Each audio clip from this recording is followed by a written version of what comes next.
Hay dos objetos en dos museos distintos que no deberían tener nada en común. Uno está guardado en una vitrina del Museo Histórico Estatal de Moscú. El otro, a más de 9.000 kilómetros de distancia, reposa en una sala lateral del Museo Nacional de Historia Natural de Washington. Nadie los ha comparado de forma oficial. Ningún catálogo los menciona en la misma frase. Y sin embargo, cuando los observas durante el tiempo suficiente, algo empieza a no encajar. El primero es un medallón de bronce. Tiene 17 centímetros de diámetro. Su superficie está cubierta por una serie de marcas geométricas que los archivistas del museo clasificaron en 1923 como ornamentación decorativa de origen desconocido. Nadie volvió a cuestionar esa clasificación. El medallón fue trasladado 3 veces entre depósitos antes de llegar a la vitrina donde se encuentra hoy. Está fechado, de forma tentativa, entre los siglos XVII y XVIII. La ficha técnica no menciona ningún lugar de hallazgo preciso. Solo dice: adquirido en colección privada, región del Volga. El segundo objeto es una placa rectangular de cobre. Mide 23 centímetros de largo y 9 de ancho. Fue encontrada en 1887 durante excavaciones en el estado de Ohio, dentro de una estructura subterránea que los arqueólogos de la época describieron como cámara de almacenamiento de origen no identificado. La placa llegó al museo en 1901, donada por la familia que financió la excavación. Su ficha técnica la clasifica como objeto ceremonial de cultura precolombina indeterminada. Las marcas grabadas sobre su superficie nunca fueron descifradas. Esas marcas son el primer punto donde los dos objetos se encuentran. No son idénticas, pero siguen la misma lógica.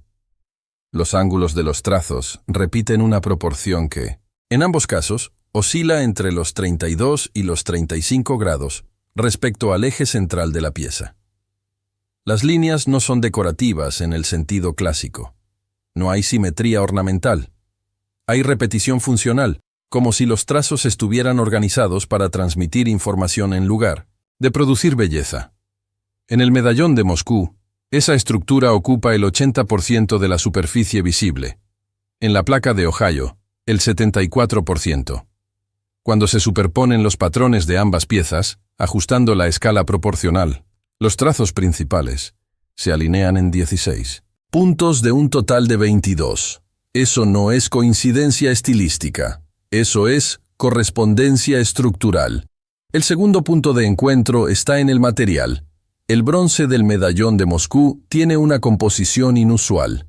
Los análisis realizados en 2004 por el Departamento de Conservación del Museo detectaron una aleación con un porcentaje de estaño levemente superior al estándar europeo del período atribuido, combinado con trazas mínimas de bismuto. Esa combinación no es característica de los talleres de fundición del Volga en el siglo XVII. Es, en cambio, consistente con técnicas de aleación documentadas en registros de la región de los Urales del siglo anterior. Aunque ningún objeto de esa región y ese período presenta un acabado comparable al del medallón. El cobre de la placa de Ohio también contiene irregularidades. La pureza del metal es superior al 97%, lo que resulta extraordinario para cualquier proceso de fundición preindustrial documentado en el continente americano. No hay herramientas conocidas de esa época y esa región que pudieran producir una placa de esas dimensiones con ese nivel de homogeneidad en el material. 2 piezas, 2 continentes, 2 composiciones de metal que no encajan del todo con los contextos en los que fueron clasificadas. El tercer punto de comparación es el desgaste. El desgaste de un objeto habla de cómo fue usado, durante cuánto tiempo y en qué condiciones. El medallón de Moscú presenta un desgaste uniforme en los 200 bordes, del tipo que se produce por contacto repetido con una superficie plana, como si hubiera sido deslizado o colocado sobre una mesa o soporte de forma sistemática durante décadas. El centro de la pieza, donde la concentración de marcas grabadas es mayor, está curiosamente menos desgastado que los bordes. Eso sugiere que la parte funcional del objeto, si es que tenía una función, era protegida deliberadamente del contacto directo. La placa de Ohio muestra un patrón de desgaste en los extremos laterales que los conservadores describen como erosión por manipulación frecuente.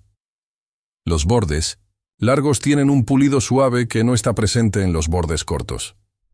Alguien sostuvo esa placa repetidamente por los lados, como se sostiene un documento que se lee o se consulta. La superficie grabada, al igual que en el medallón, presenta menos desgaste que las zonas de contacto manual. Ambos objetos fueron usados, no guardados, no exhibidos, usados, consultados, manipulados con cierta frecuencia y con cierto cuidado hacia la zona donde están las marcas. Eso cambia lo que son. No son ornamentos, no son objetos ceremoniales en el sentido pasivo del término.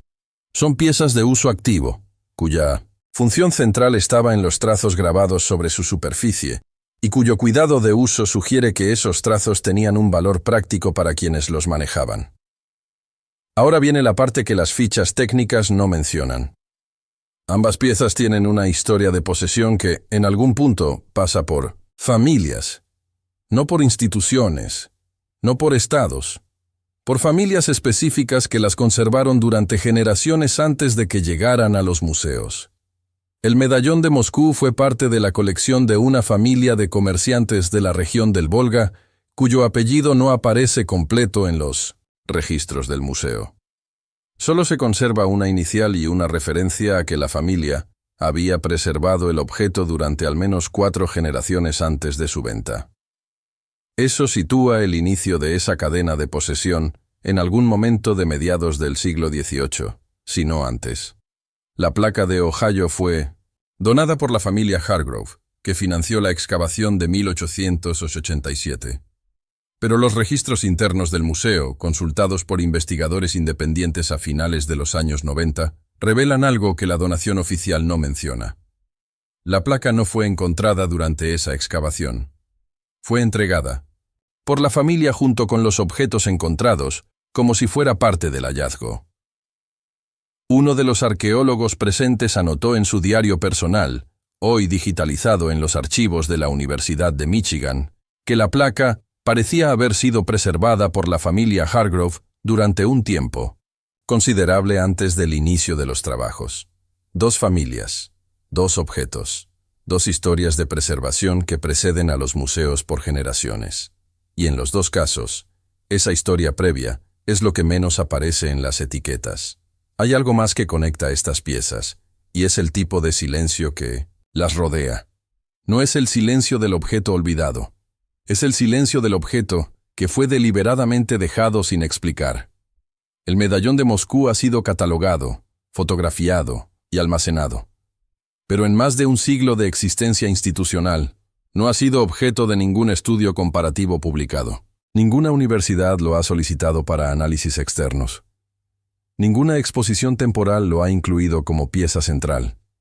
La placa de Ohio tiene un historial similar. Está en los inventarios. Aparece en fotografías de archivo de principios del siglo XX. Pero desde 1923 no hay registro de que haya sido retirada de su vitrina para ningún tipo de estudio o restauración. Permanece donde está, clasificada, etiquetada y completamente ignorada por la comunidad académica. Cuando un objeto es incomprendido, genera curiosidad.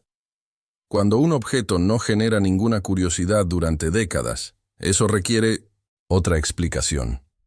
Las familias que preservaron estas piezas compartían algo que los museos no heredaron: el contexto.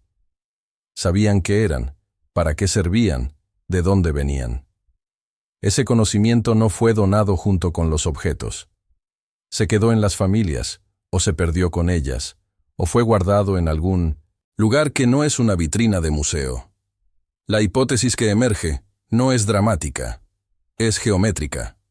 Si 2 objetos de 2 continentes distintos, separados por miles de kilómetros y atribuidos a culturas sin contacto documentado, comparten una estructura de marcas proporcional, una tecnología de aleación, inusual para sus contextos, un patrón de desgaste funcionalmente equivalente, y una historia de preservación familiar que precede a su ingreso institucional, entonces la explicación más simple no es la coincidencia.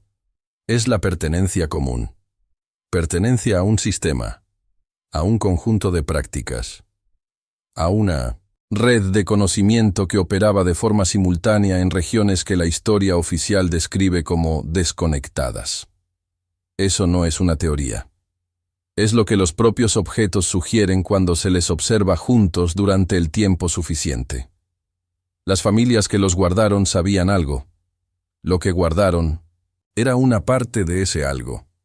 Y lo que los museos recibieron fue la forma sin el significado, el objeto sin la clave, la pieza sin el sistema al que pertenecía. Quedan dos preguntas que las fichas técnicas no responden. La primera es, ¿qué decían exactamente las marcas grabadas en ambas superficies? La segunda es por qué las familias decidieron, en algún momento, desprenderse de piezas que habían conservado con tanto cuidado durante generaciones. La próxima vez que estés frente a un objeto antiguo en un museo, no leas primero la etiqueta.